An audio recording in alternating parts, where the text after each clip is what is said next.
পরম প্রেমময় যুগপুরুষোত্তম শ্রী শ্রী ঠাকুর অনুকূল চন্দ্রের আতুল রাঙা চরণে জানালাম আমার শতকোটি দণ্ডবৎ প্রণাম। আমার ভক্তপ্রাণ দাদা ভাই বোন মা সকলকে জানালাম জয় গুরু। আশা করব ঠাকুরের কৃপায় আপনারা সকলে ভালো আছেন, সুস্থ আছেন, আনন্দে আছেন। আমাদের জীবনে সবথেকে বড় একটা জায়গা অধিকার করে থাকেন আমাদের ঈশ্বর, আমাদের ভগবান। কারণ আমরা যখন কোনো কিছুতে দুঃখ পাই, কষ্ট পাই, আমরা সেই দুঃখ কষ্ট কার সাথে শেয়ার করি? সবার প্রথমে আমরা কিন্তু আমাদের ভগবানের সাথে শেয়ার করি। আবার যখন কোনো কিছুতে আনন্দ পাই বা কোনো কাজে আমরা সফলতা লাভ করি, তখন সেই আনন্দটাও কিন্তু আমরা ঠাকুরের সাথে, আমাদের ভগবানের সাথে শেয়ার করি। তাই ভগবান ঈশ্বর সবথেকে আমাদের জীবনের বড় জায়গা অধিকার করে আছেন। শুতে বসতে খেতে জাগতে কথা বলতে চলতে ফিরতে সবেতেই থাকেন কিন্তু আমাদের ভগবান, আমাদের ঈশ্বর। ঠাকুরকে আমরা সব সময় যেমন আমাদের চারপাশে পাই, ঠাকুরকে এত ডাকি, ঠাকুরের নাম ধ্যান করি, ঠাকুরের প্রার্থনা করি, মনের কোথাও প্রশ্নের একটা প্রশ্ন জাগে যে আমরা ঠাকুরের যে এত ঠাকুর ঠাকুর করি, ঠাকুর কি আমাদের প্রার্থনা শোনেন? ঠাকুর কি আমাদের কথা রাখেন? হ্যাঁ, ঠাকুর আমাদের প্রার্থনাও শোনেন, ঠাকুর আমাদের কথাও রাখেন। এমনকি ঠাকুর আমাদের সঙ্গে প্রতিদিন দেখাও করতে আসেন, কিন্তু আমরা তাকে চিনতে পারি না। তাকে আমরা কিভাবে চিনব? আজকে ইষ্ট প্রসঙ্গে সেটা নিয়েই আলোচনা করব। ঈশ্বর প্রতিদিনই আমাদের কাছে আসেন, কিন্তু আমরা তাকে চিনতে পারি না। কারণ আমাদের মন সর্বদা দৌড়ে বেড়ায়, আসক্তি আর উদ্বেগে আচ্ছন্ন থাকে। চিনতে হলে ভেতরের দৃষ্টি জাগাতে হয়।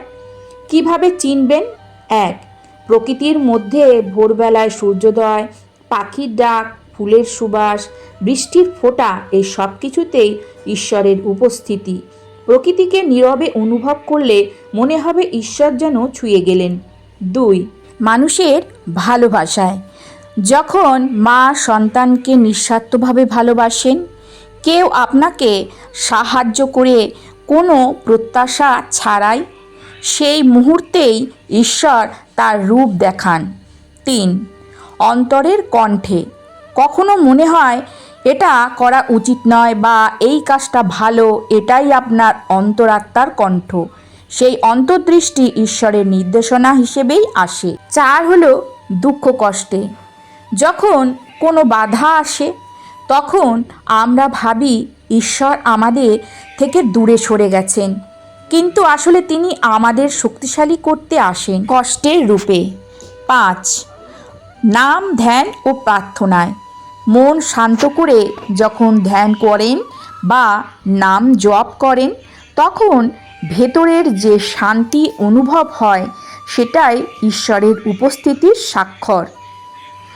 সহজভাবে বললে, ঈশ্বর প্রতিদিন আমাদের কাছে আসেন মানুষের ভালোবাসা, প্রকৃতির সৌন্দর্য, অন্তরের বাণী, কষ্টের পাঠ আর প্রার্থনার শান্তিতে। আমরা কি কখনো ভেবে দেখেছি, এই যে মন্দিরে আমরা পূজা করি, গীতা পাঠ করি, তবে কি ঈশ্বর সেখানে কোথাও বসে আছেন? মনে হয়তো ভাবনা আসে, ঈশ্বর তুমি আমাদের সামনে দাঁড়িয়ে আছো, কিন্তু আমরা তোমাকে চিনতে পারি না কেন? এই প্রশ্নটা এত সহজ মনে হচ্ছে, কিন্তু এর উত্তর গভীর এবং রহস্যময়। ভগবান আমাদের প্রতিদিনের জীবন হিসেবেই আমাদের কাছে আসেন। এখন আমাদের মনে হয় যে ঈশ্বর যদি আমাদের দৈনন্দিন জীবনে জড়িত থাকেন, তাহলে আমরা কেন তাদের অনুভব করতে পারি না? আসলে আমাদের চোখ শুধু বাইরের জগতে কি আছে তা দেখতে পায়, কিন্তু অদৃশ্য যা সূক্ষ্ম, এটা দেখার জন্য কোনো চোখের প্রয়োজন হয় না। আর এই বিবেক ধীরে ধীরে জেগে উঠবে যখন আমরা নিজেদের বুঝতে শুরু করি। যখন তুমি কাউকে দান করছো বা দান দিয়েছো, তখন তুমি ঈশ্বরকে দেখতে পাবে। কারণ ঈশ্বর সব জীবের মধ্যে, সব অভিজ্ঞতার মধ্যে। এখন প্রশ্ন হচ্ছে ঈশ্বর আমাদের কাছে কিভাবে আছে। হয়তো তোমার মা যখন বলে যে তুমি ক্ষুধার্ত, সেই ঈশ্বর। হয়তো একজন অপরিচিত লোক তোমাকে হাসতে সাহায্য করে, সেই ঈশ্বর। হয়তো তুমি কিছু হারিয়েছ, কিন্তু একটা কণ্ঠ তোমার মন থেকে আসছে যে আরেকবার চেষ্টা করো, সেটাই ঈশ্বর। সম্ভবত যখন তুমি পুরোপুরি ভেঙে পড়েছ আর হঠাৎ কেউ তোমাকে জড়িয়ে ধরে বলবে সব কিছু ঠিক হয়ে যাবে, সেটাই ঈশ্বর। তবে মনে হতে পারে কিভাবে ঈশ্বর তোমাকে স্পর্শ করছেন। আপনারা কখনো ভেবে দেখেছেন কেন হঠাৎ আপনি যা ভাবছেন ঠিক সেই বিষয় নিয়েও কেউ আপনার সাথে সেই বিষয়টা নিয়ে আলোচনা করলো, কেউ একই বিষয় নিয়ে আপনার কাছে ফোন করলো। কাউকে ক্ষমা করে বা অজানা ব্যক্তিকে সাহায্য করার মাধ্যমে ঈশ্বর তোমার মধ্যে প্রকাশ হয়েছে। সে এখান থেকে বলে দিচ্ছে আমি এখানে আছি। কিন্তু আমরা এত ব্যস্ত, এত ভয়ভীত যে আমরা সেই ছোট্ট অঙ্গভঙ্গি উপেক্ষা করি আর তারপর বলি যে ঈশ্বর আমাদের কোনো কথাই শুনছেন না।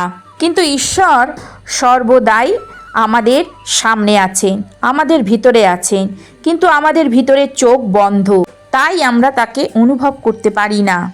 যদি চোখে প্রেম থাকে, চোখে ভালোবাসা থাকে, তাহলে প্রত্যেক মুখই ঈশ্বর হয়ে যায়।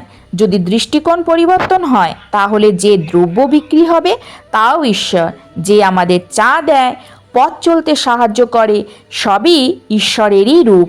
ঈশ্বর আকাশ থেকে নেমে আসেন না, বরং আলো হয়ে আসেন জীবনে।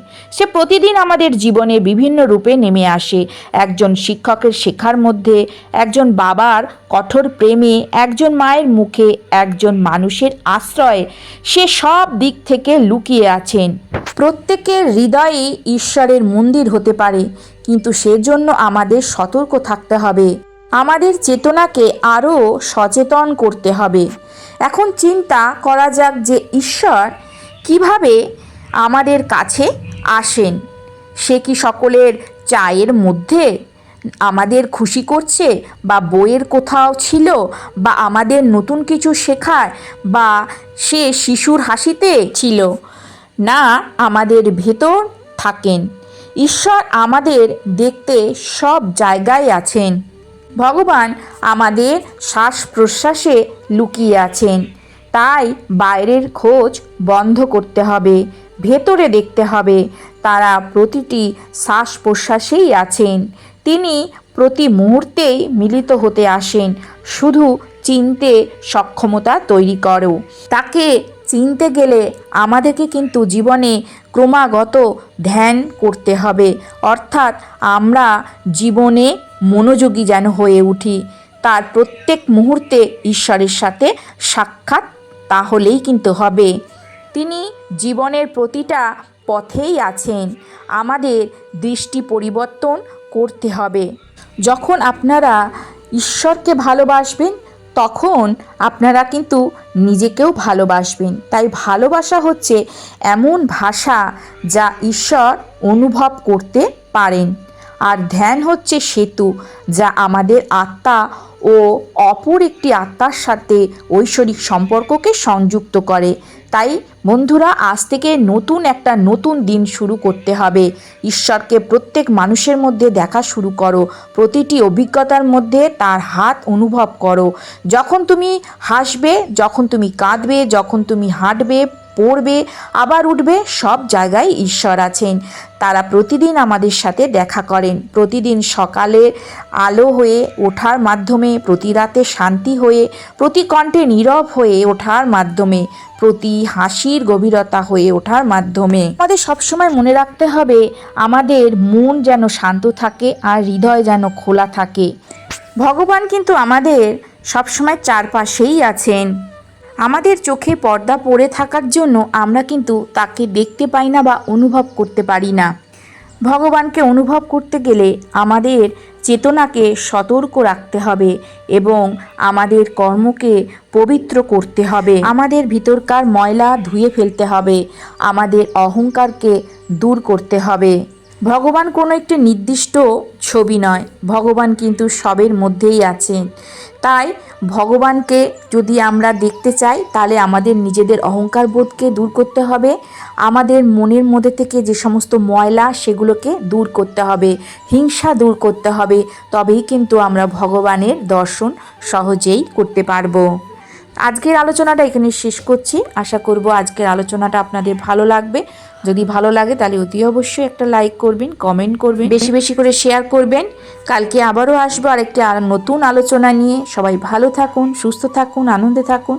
ঠাকুরের কাছে এই প্রার্থনা করি, ঠাকুর সদা সর্বদাই যেন আপনাদের ভালো রাখেন, সুস্থ রাখেন, আনন্দে রাখেন। জয় গুরু, বন্দে পুরুষোত্তমম।